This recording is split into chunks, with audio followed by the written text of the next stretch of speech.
میرے عزیزوں، آج میں تنبیہن کچھ باتیں عرض کرنا چاہوں گا۔ شیطان ہم کہتے ہیں تقریباً دنیا کے اکثر مذہب میں، اکثر دین جو ہے سب کے ہاں شیطان کا ایک تصور ہے۔ ڈیول کہتے ہیں یا سیٹن کہتے ہیں، کسی بھی طرح سے کسی نام سے ہر قوم ایک بات مانتی ہے کہ ایک برائی کی طاقت ہے دنیا میں جو برائی کرواتی ہے۔ ہمارے اسلامی عقیدے کے اعتبار سے شیطان اس کی ایک اپنی ذات ہے، اللہ نے اسے بھی بنایا ہے اور اسے قوت دی ہے، طاقت دی ہے، وہ انسانوں کے ساتھ جو کچھ کرنا چاہے کرے، صرف آزمائش کے لیے اللہ تعالیٰ نے اسے طاقت دی ہے۔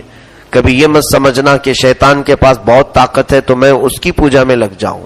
یہی دھوکہ کچھ ایسے لوگوں کو ہوا جو آج دنیا میں عبدۃ الشیاطین سے مشہور ہیں، ڈیول ورشپرز، یعنی وہ شیطان کی پوجا کرنے والے لوگ۔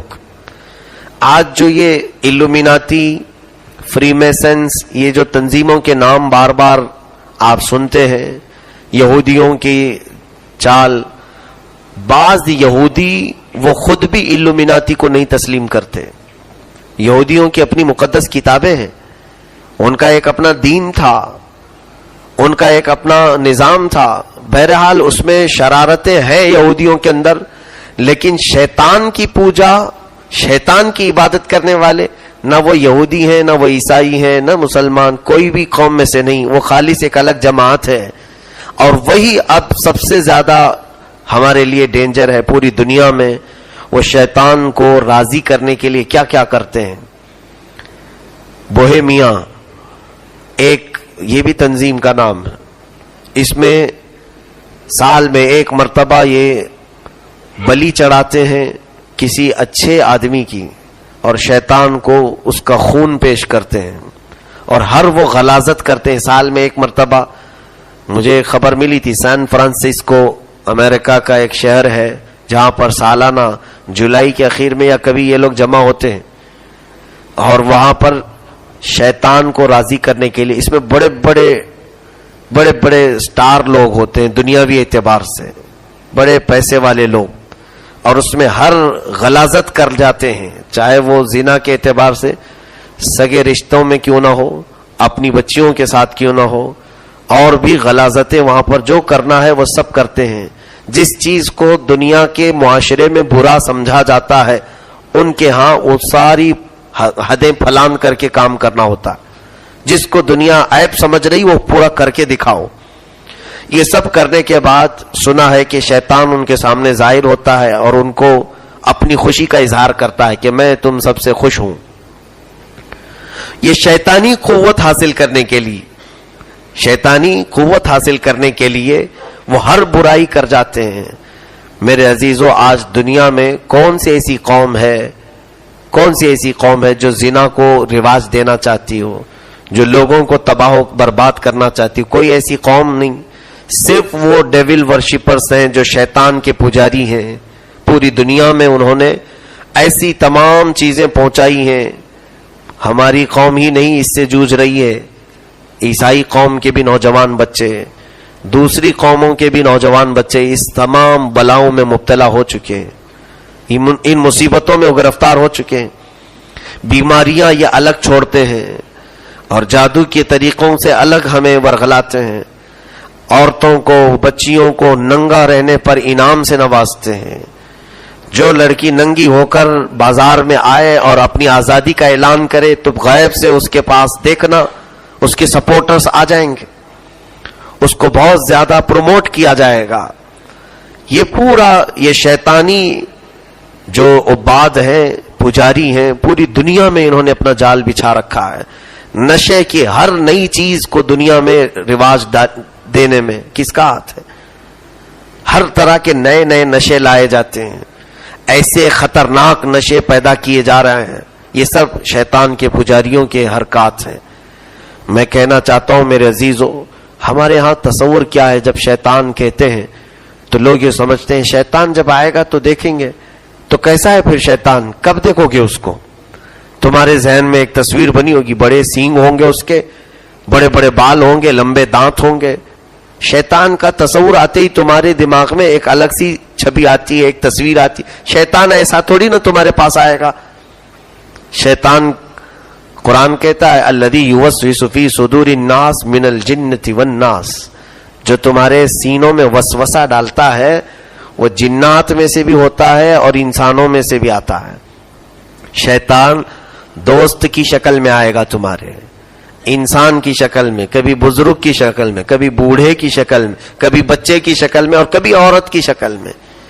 ہر خوبصورت دکھنے والی عورت یہ مت سمجھ لینا کہ وہ میری محبوبہ ہے, شیطان اس لباس میں ہوتا ہے. اور اسی طرح سے وہ بچیاں جو کسی نوجوان پر فریفتہ ہو جاتی ہیں, ان کے متعلق بھی فرمایا گیا کہ شیطان بہت حسین و جمیل لڑکے کی شکل میں آئے گا. تو عورتوں کو ورغلانے کے لیے کچھ بچیاں فدا ہو گئیں اس کا ظاہر دیکھ کر کے, جبکہ وہ ابلیس لعین ہوتا ہے, شیطان مردود ہوتا ہے. اسے گمراہ کرے گا یا اسے قتل کروائے گا یا اس کا برا انجام تک پہنچائے گا. تو شیطان کی کئی صورتیں ہیں, کئی شکلیں ہیں. اور آج اس زمانے میں شیطان وہ اپنے چیلوں کے ذریعے سے کام کر رہا ہے. ہم نے اللہ تبارک تعالیٰ کی وہ آیت کریمہ آج پڑھی. اللہ فرماتا یا بنی آدم لا یفتننکم الشیطان, اے آدم کے بیٹو شیطان تمہیں فتنے میں نہ ڈال دے. اللہ فرما رہا ہے, ڈرا رہا ہے تمہیں, شیطان تمہیں فتنے میں ڈال دے گا. لا یفتننکم الشیطان کما اخرج ابویکم من الجنۃ, جیسے کہ تمہارے ماں اور باپ دونوں کو اس نے جنت سے نکلوا دیا. کس کو؟ آدم علیہ السلام اور حضرت بی بی حوا کو. یہ جنت میں تھے تو سب سے پہلے شیطان نے کیا کیا, کون سا کام کیا؟ وسوسہ ڈالا. اللہ تعالیٰ نے جنت میں رکھنے کے بعد آدم علیہ السلام اور حضرت بی بی حوا کو کہا تھا ایک درخت ہے اس کے قریب مت جانا. وہ اللہ بہتر جانتا ہے وہ کیا حکمت تھی, کیوں نہ جائیں, یہ اللہ تعالیٰ کی حکمت کاملہ ہے. لیکن ابلیس لعین دونوں کے درمیان کیسے وسوسہ ڈالا؟ فوسوس لہما الشیطان لیبدی لہما ما وری. اور پھر آگے کہتا ہے وقال ما نہاکما ربکما عن هذه الشجرۃ الا ان تکونا ملکین او تکونا من الخالدین. دونوں سے کہتا ہے اے بی بی حوا, اے آدم, معلوم ہے تم کو رب نے کیوں منع کیا ہے اس درخت کے پاس جانے سے؟ کیوں منع کیا ہے جانتے ہو؟ ما نہاکما ربکما, اگر تم اس کو کھا لو گے نا تو فرشتے بن جاؤ گے, یا تو پھر ہمیشہ جنت میں رہ جاؤ گے. اور رب نہیں چاہتا تم کو کہ ہمیشہ تم جنت میں رہو. یہ کھاؤ گے تو تم بہت بڑے بن جاؤ گے اور جنت تمہاری ہمیشہ کی ہو جائے گی. یہ راز ہے اس میں, اس لیے تم کو روکا گیا ہے. تو ان کے دل میں یہ بات آئی اور حضرت حوا نے آدم علیہ السلام سے کہا کہ کھا لیتے ہیں, کہیں جنت چھوٹ نہ جائے, جنت چھوٹ نہ جائے. یہ کہہ رہا ہے کہ جو یہ پھل کھا لے گا, اس درخت کو کھا لے گا, وہ ہمیشہ جنت میں رہے گا, تو کیوں نہ ہم کھا لیں. آدم علیہ السلام نے منع کیا, لیکن حضرت بی بی حوا نے کہا کہ میں لاتی ہوں آپ کھا لیں. حضرت بی بی حوا اس درخت کا پھل لائیں اور دونوں کھا لیے. آدم علیہ السلام بیوی کی بات میں آئے, حضرت حوا کی بات میں. اور بسا اوقات ایسا ہوتا ہے, عورتوں کی بات میں آنے کے بعد انجام بہت الگ ہو جاتا ہے, اتار دیا جاتا ہے جنت سے. حضرت بی بی حوا کھلا تو دیں, اس کے فوراً بعد اللہ فرماتا ہے ان کا لباس اتار لیا گیا. آدم علیہ السلام کا بھی حضرت بی بی حوا کا بھی لباس اتار دیا گیا. جو جنتی لباس ان کا تھا وہ اتار لیا گیا. پھر رب تبارک تعالیٰ نے فرمایا کہ جاؤ نیچے زمین پر جاؤ. آپ الٹا شیطان نے کیا نا, نہیں کھاتے تو شاید اور رہتے ہیں. اس نے کیا جھوٹ بولا تھا کہ اگر یہ کھا لو گے تو ہمیشہ رہو گے, جبکہ کھانے سے اتر گئے. ابلیس لعین ہمیشہ الٹی چیز پر پہنچاتا ہے. شیطان ہمیشہ تمہیں نقصان والی چیز فائدہ کر کے دکھاتا ہے, ہمیشہ اس کی عادت ہے. ہمارے ماں اور ہمارے باپ کو اس نے جنت سے نکلوانے کا کام کیا. آدم علیہ السلام اور حضرت بی بی حوا کو جنت سے اتارا گیا, ان کا لباس بھی نکال لیا گیا اور روایات بتاتی ہیں تفسیر میں کہ وہاں 2 درخت تھے، انجیر کا اور امرود کا. ان درختوں نے اپنے پتے دیے بدن چھپانے کے لیے، ان درختوں کو بھی اتارا گیا، نیچے اتار دیا گیا. جو اس میں تعاون میں تھے، ایک روایت میں ہے کہ سانپ اور مور تھے، ان کو بھی اتار دیا گیا. جو ان تمام کاموں میں مصروف تھے، سانپ کے بہت حسین و جمیل پیر تھے، اسے پیر سے ختم کر دیا گیا. مور کو جو خوبصورتی دی گئی سب باقی رکھی گئی، اس کے پیر بدصورت بنائے گئے. اور پھر سب کے درمیان دشمنی ڈال دی گئی، ایک دوسرے کی عداوت آ گئی. انسان سانپ کا دشمن، سانپ انسان کا دشمن، اور بھی یہ جتنے بھی تھے آپس میں ان کی عداوت آ گئی. اور سب کو دنیا کے الگ الگ کونوں میں اتار دیا گیا. آدم علیہ السلام کو سرندی پہاڑ پہ، بی بی حوا کو جدہ میں، اور پھر نہ جانے یہ سانپ اور مور وغیرہ کہاں اتارے گئے، واللہ عالم. اب ہوا یہ کہ اللہ تعالیٰ فرماتا ہے کہ تم کو شیطان فتنے میں نہ ڈال دے. تمہارے ماں اور باپ کو اس نے جنت سے نکلوایا ہے. کما اخرج ابویکم من الجنت ینزع عنہما لباسہما، ان دونوں کے لباس اتروا دیا. لیریہما سوآتہما. اب بھی اللہ فرماتا انہ یراکم ہوا وقبیلہ من حیث لا ترونہم. وہ اور اس کی پوری ذریت تم کو دیکھتی ہے. وہ ننگا دیکھنا پسند کرتا ہے. ہر آدمی کو ننگا دیکھنا شیطان پسند کرتا ہے. حتیٰ کہ حدیث پاک میں موجود ہے کہ جب کوئی طہارت خانے میں جاتا ہے بیت الخلاء میں استنجا کے لیے، تو شیطان اس کے نازک مقامات سے کھیلتا ہے، اس کے پرسنل پارٹ سے کھیلتا ہے. اسی لیے دروازے پہ قدم رکھنے سے پہلے ہی دعا میرے آقا نے سکھائی، اللہم انی اعوذ بک من الخبث والخبائث. اے اللہ میں تیری پناہ مانگتا ہوں. خبث کہتے ہیں مرد شیطانوں کو، خبائث یہ جمع ہے عورتیں جو شیطان ہیں. یہ فرمایا گیا کہ مرد جو شیطان ہے اور شیطانوں میں جو عورتیں ہیں. تو عورت شیطان ہماری عورت شیطان مردوں سے کھیلتی ہے اور مرد شیطان عورتوں کو گمراہ کرتا ہے. تو وہ ننگا دیکھنا پسند کرتا ہے، بغیر لباس کے دیکھنا اسے پسند ہے. بلکہ یہ بھی کہا گیا ہے، بزرگوں نے فرمایا کہ تم لباس تبدیل بھی کرتے ہو تو اتنی دیر تمہارے بدن کو دیکھ کر وہ رقص کرتا ہے، ناچتا ہے خوشی میں. اسے ننگا دیکھنا پسند ہے. اسی لیے بزرگوں نے ہمیشہ اپنے ستر کی بہت حفاظت فرمائی. آج کیا شیطان کے پجاریوں نے ننگا کرنے والا فیشن نہیں لایا؟ ستر کو پھاڑ کر کے پہننے کا فیشن نہیں آیا آج؟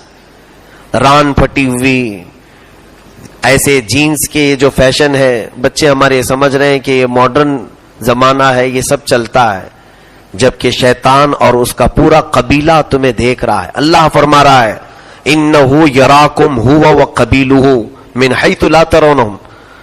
اور پھر آگے رب فرماتا انا جعلنا الشیاطین اولیاء للذین لا یؤمنون. ہم نے شیطان کو ان لوگوں کا دوست بنایا ہے جو اللہ پر ایمان نہیں رکھتے. تو شیطان کو خوش کرنے والے ہر وہ کام کیے جاتے ہیں. آج جو کر رہا ہے اس طرح، میں سمجھتا ہوں اس کے پاس اللہ کا پر ایمان نہیں ہے. تم اپنا ستر دکھا کر کسے خوش کرنا چاہتے ہو؟ اللہ کو، رب تبارک و تعالیٰ کو؟ میرے عزیزو، خاص طور پر مسلمان قوم میں یہ ہرگز نہ آئے، ہمارا ستر نہ کھلنے پائے. اور فرمایا گیا جو اپنے ستر کی حفاظت نہیں کرتا، اللہ اکبر، قیامت کے دن وہ لوگ لائے جائیں گے. یعنی جو اپنے فرج کی شرمگاہ کی حفاظت نہیں کرتے، قیامت کے دن وہ لائے جائیں گے. اور اہل محشر کھڑے ہوں گے، فرشتے کچھ اپنے ہاتھوں میں لوہے کی تیز بھالے کی قسم کی اس کو آگ میں تپا کر ان کی شرمگاہوں پہ مار رہے ہوں گے، اور وہ اس گرم لوہے کو اپنی شرمگاہوں میں محسوس کر کے چیخ پڑیں گے، جس سے پورے اہل محشر دہل جائیں گے. پوچھا جائے گا یہ کون لوگ ہیں جن کو اس طرح سے ننگا لایا جا رہا ہے اور ان کی شرمگاہوں پہ مارا جا رہا ہے؟ تو فرشتے کہیں گے یہ وہ لوگ ہیں جو اپنے ستر کی حفاظت نہیں کرتے تھے. جو اپنے شرمگاہوں کی حفاظت نہیں کرتے تھے. عزیزان گرامی، یہ چیزیں، اور میرے آقا صلی اللہ علیہ وسلم نے فرمایا کہ تم دو چیزوں کی حفاظت کی ذمہ داری لے لو، میں تمہیں جنت میں جانے کی ضمانت دیتا ہوں. ایک زبان، دوسری شرمگاہ. اللہ کے حبیب صلی اللہ علیہ وسلم نے جو فرمایا وہ حق ہے میرے عزیزوں. ہر نوجوان بچہ اور ہر نوجوان بچیاں اپنے سطر کی حفاظت کریں. شیطان تمہیں کھلا دیکھنا پسند کرتا ہے. اس نے ہمارے ماں باپ آدم علیہ السلام اور حضرت بی بی حوا کے لباس اتروائے تو پھر ہم سب سے کیا نہیں کروائے گا. آج جو فیشن کے نام پر ٹیلی ویژن پر تھرک رہے ہیں، ناچ رہے ہیں، یہ مت سمجھنا کہ یہ ایکٹر ہے، ایکٹریس ہے، یہ سب شیطان کے پجاری ہیں. ان کی شکل میں شیطان ہو سکتا ہے. شیطان خوبصورت بن کے آتا ہے، کبھی عورت کبھی مرد، تو وہ ننگا ہو کر کے تمہیں دکھائے گا تاکہ تم اس کو فالو کرو اور تم بھی ویسے ننگے بننے کی کوشش کرو. یہی ہو رہا ہے. بچے مارکیٹ میں جا کر وہ کپڑا پوچھتے ہیں جو کسی فلم والے نے پہنا ہو، تمہیں معلوم ہی نہیں ہے وہ ہے کون. شیطان جو پہنا وہ پہننا پسند کرتے ہو. پھر یاد رکھو قیامت کے دن جو شیطان کے ساتھ اور اس کے ماننے والوں کے ساتھ سلوک ہوگا تمہارے ساتھ بھی وہی سلوک ہوگا. پھر رب ذوالجلال کی طرف سے تمہارے لیے نہ نظر رحمت ہوگی نہ مولا تعالیٰ تم سے کلام فرمائے گا. تو یہ آیات بینات ہمیں اخلاق سکھاتی ہیں، آداب سکھاتی ہیں، جینے کے طریقے اور اسلوب سکھاتے ہیں.